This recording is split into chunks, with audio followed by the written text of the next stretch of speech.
The UCC General Synod recently called on congregations to mark this Sunday, which is the Sunday before the United Nations International Day of Prayer for Peace, as Just Peace Sunday. So that is why we are having this conversation today, along with many of our United Church of Christ siblings this morning. And as I entered into it, I began to realize just what a complex conversation it is. I was thinking about, when we've had a little kerfluffle around here, one of us often says, I just wish there was peace in the house. And when one of us is in one room and one of us is in another room and one of us is in the front room, there may be quiet, but there's not peace in the house. And so I started thinking about the complexities of that, because on the surface, it might look like there's peace if there's quiet in the house, but there isn't. And in order for us to create peace, we have to come back together. And that often requires some searching within ourselves before we do. And we have to come back together and have a conversation. And then peace becomes more possible. And like Pamela, I like this wiki definition of peace: freedom from disturbance, tranquility. And like with a lot of things, we are going to be talking about this on several different levels. The primary level that we begin with is internally. We are called to cultivate peace within ourselves. Now, there are lots of different ways to do that. Any of you are interested in a really good way, I invite you to Steve's healing group that's coming up, where he follows breath and cultivates peace that way internally. And these are skills, these are great skills to have when life gets hard and there's not peace in us and around us, because we can find a way to get out of the weeds and back on the path. So I point you to that. I also invite you to know what it is within you that creates peace in you. Each one of us may have a little bit different thing that does that. And so I want you to be thinking about that as we enter into this conversation. So you have that internal peace. We also have peace that we want to cultivate in the world and in our communities. And this is where it gets really sticky when we start talking about the military keeping the peace. Is that real peace? When there are riots about unjust court decisions that are underpinned by white privilege, we talk about the police keeping the peace. And on the surface, it may look peaceful for a while, but is that peace? It's certainly not for the people who are out in the street, or as Jan Richardson says so beautifully, from the hearts of us who love and from the feet of us who will not cease our stubborn, aching, marching and marching and marching. Because in order for there to be peace in community, we have to move into the injustices in the community. And in order for there to be peace in the community, we have to cultivate being better listeners.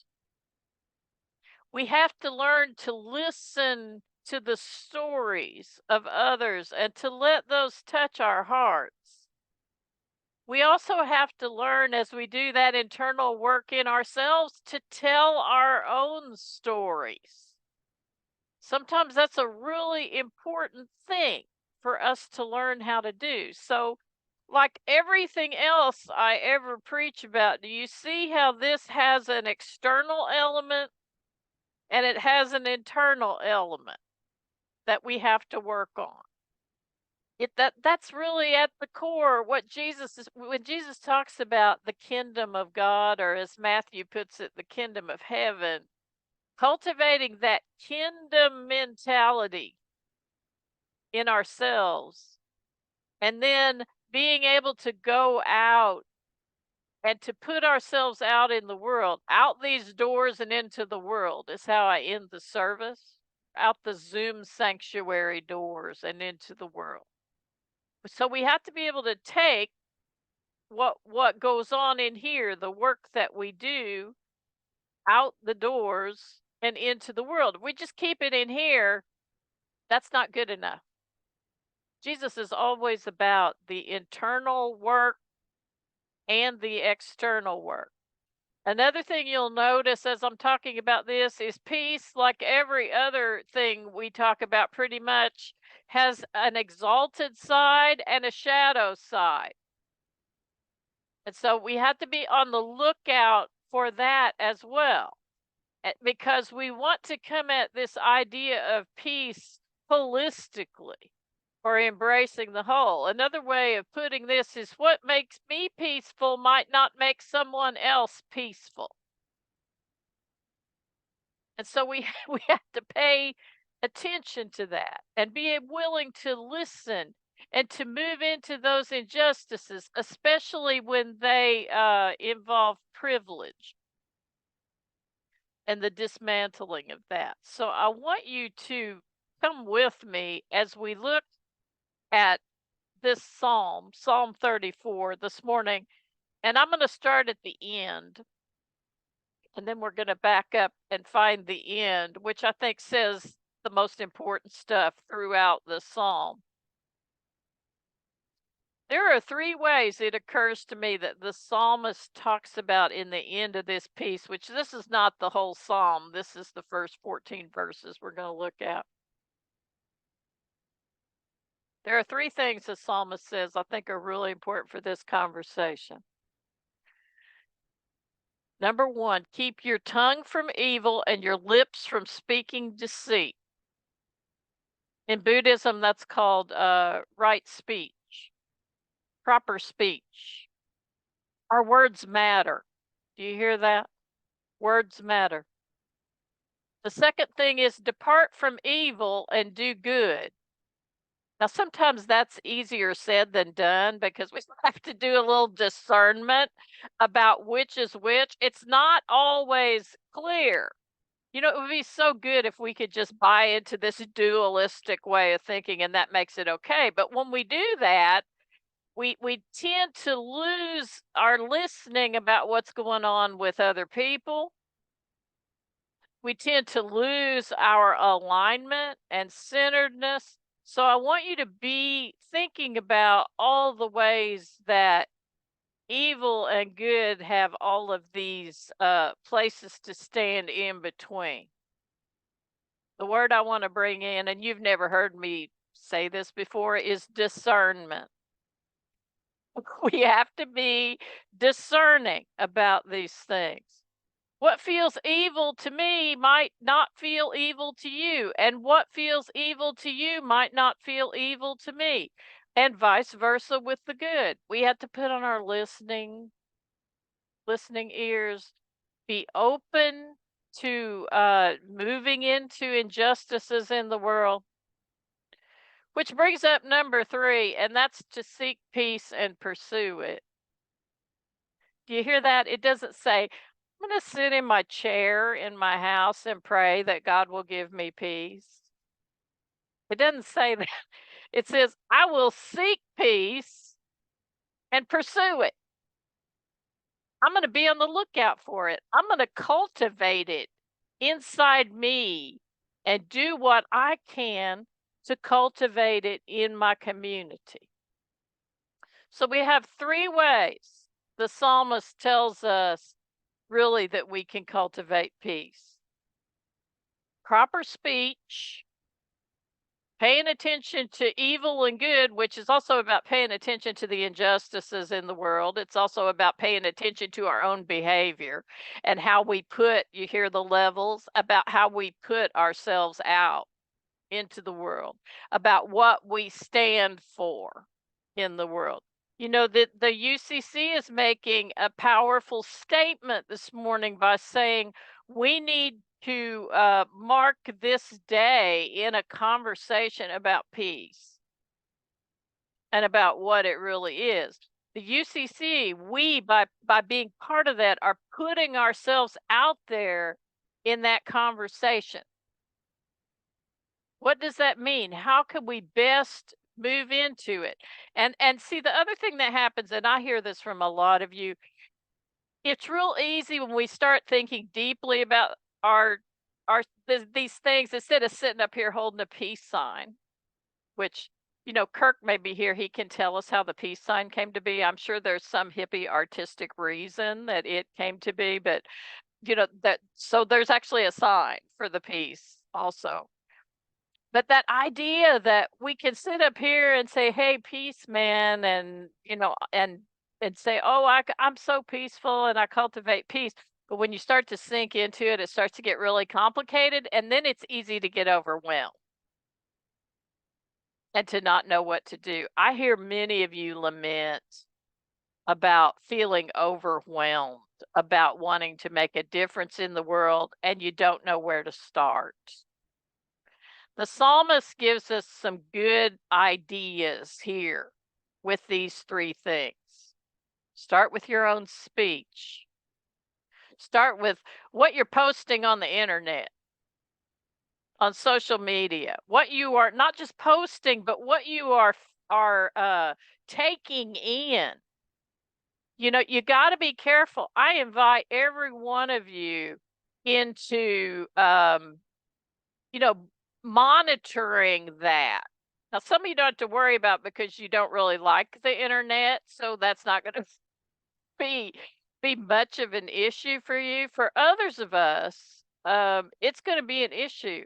One of the primary things that creates not peace in our house, that creates a lot lack of tranquility, is helping my son understand that his screen time is over. And so, you know, especially for some folks, and I'm not going to say, I'm not going to divide it into younger or older, because I think some, I'll just say some folks, that's an issue. So we have to pay attention to whether that screen time is creating real peace in us. It might help us calm down. It might help us soothe ourselves a little bit, but we got to pay attention to what's going on deeper in that. Proper speech, depart from evil and do good, seek peace and pursue it. Okay, let's back up then.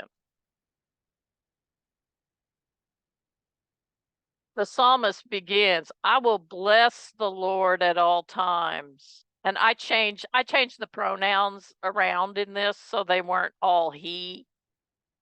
Because as you've heard me say, oftentimes the pronouns in the Hebrew Bible are not he, they're really they. And so, and I also threw in some she here because we need more Sophia and Shekinah, which we will talk about more in coming weeks. Those are the divine feminine elements that are present in the Hebrew Bible. I will bless the Lord. Isn't that interesting? We think of God blessing us. How do we bless God? How do we do that? By maybe by cultivating peace in ourselves, in the world. How do we bless God? That's a great question for your journals. Their praise shall continually be in my mouth. Now, which one of the three is that? Right speech. You hear that? You hear that already. What comes out of our mouth and what's in our mouths, what's coming into us, what we're feeding ourselves with is super important. Be careful about that when you turn on that news program that soothes you. and be careful about what you're hearing. Be careful about, sort of the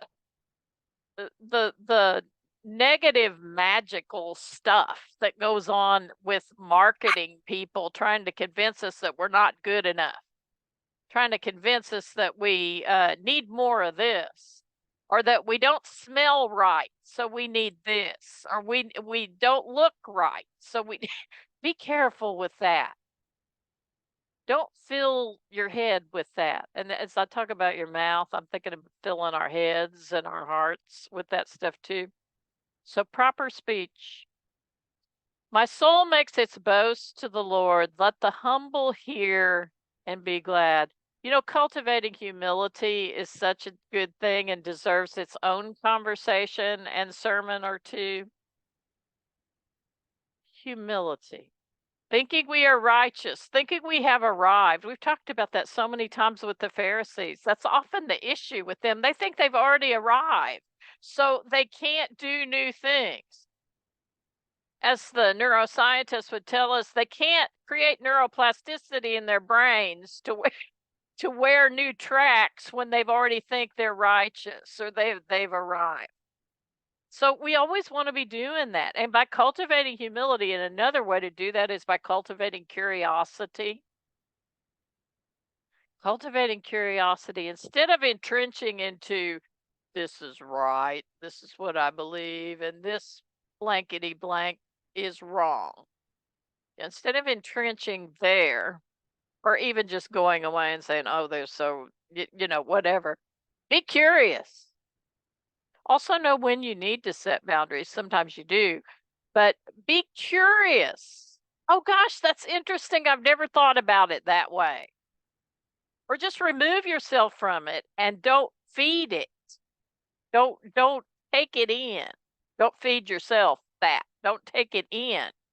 If it's something that's harmful. We need to think about harm in this context of talking about peace, especially in our communities. Is my peace causing harm to others? Is what I'm seeing as peace causing harm? These are really great questions to ask as we think about cultivating peace in our communities.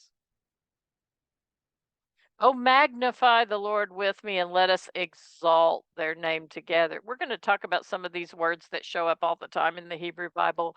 Magnify. Now, one of the words these days that we hear a lot in conversations about how to be allies is to magnify or amplify the voices, make them big. When you magnify something, I have a magnifying glass around here somewhere. You put it over the 1-point type, and all of a sudden you can see it. You magnify it. When you amplify it, you're doing the same thing with sound. Turn it up. Turn it up. So others and turn up those stories that are not being heard. Do you hear that? Magnify the stories that are not being heard. And tell your friends, tell your communities, hey, there's this injustice happening. They're meeting down at City Hall about this. Or, maybe we should write to our Congress people or to our senators about this. There's this story that needs to be told and something that needs to be done. Do you hear that? Amplify and magnify. That's magnifying God. Do you hear that? When we are putting those values of the kingdom of God out into the world and into ourselves, one of those values is cultivating peace. And we're making a difference in the world. We are exalting God by that behavior when we're doing that work internally and outwardly, magnifying God. I sought God and he answered me and delivered me from all my fears. Wow, that's aspirational, isn't it? I want to say more about the word fear, which shows up a lot in the Hebrew Bible. Look to her and be radiant, so your faces shall never be ashamed. This poor soul cried and was heard by the Lord and was saved from trouble. The angel of the divine encamps around those who fear her and delivers them. Now, sometimes in the Hebrew Bible, fear means fright. It means freak out. And other times, yere, fear, means reverence or trust. So I want you to listen for that here. The angel of the divine encamps around those who fear her and delivers them. Who has reverence for her. Not fear as, oh, I'm going to hide under the table. But fear, yere, as in, I'm going to trust that God can handle this and tell me what I need to do to take it out into the world or into myself. So I want you to notice fear. When it says fearing God, there's all this fear God, fear God, fear God. I think really that has more to do with trust and reverence in that meaning. So I want you to plug that in there when you read it and see what you think and see what your heart thinks. Because we have a tendency, and I do this too. You know, when I hear, oh, fear God, I'm like, that's not the God I serve. Although God can be kind of intimidating when God is trying to get my attention about something, but that idea of having reverence for and trusting. So listen for that. Oh, taste and see that the Lord is good. You remember that hymn we sing? Taste and see the grace eternal. Taste and see that God is good. That's one of the places that comes from. Oh, fear the Lord. There's that word again. Oh, trust the Lord. Oh, have reverence for God. Let's plug that in there. You, his holy ones, for those who fear him, those who trust him, those who have reverence for them, have no want. The young lions suffer want and hunger, but those who seek the Lord lack no good thing. I love this use of young lions. That energy invokes my 11-year-old son to me. Young lions, it's coming into the strength. He's at that time, it's very strong. He's just this shy of being as tall as me, and he reminds me about it every day. Young lions.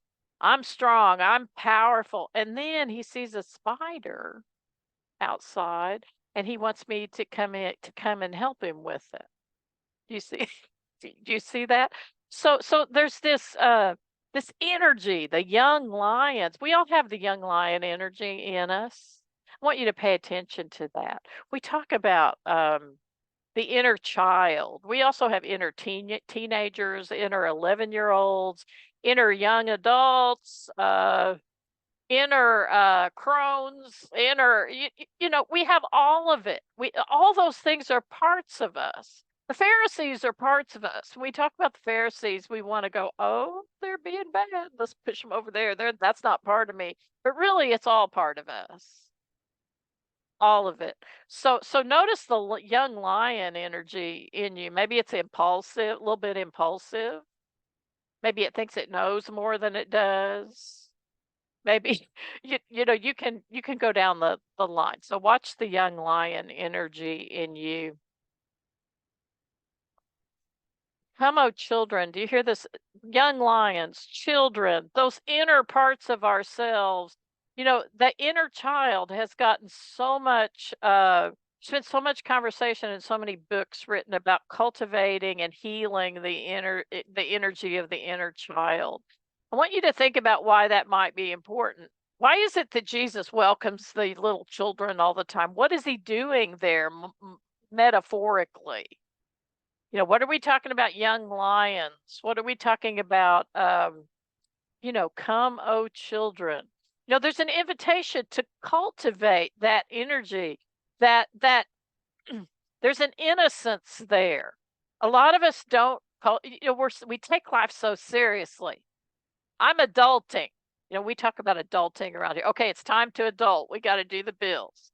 It's time to adult. We have to get the tune-ups and stuff done on the cars. We have to get um the thing done before you can get it licensed, where they check the exhaust.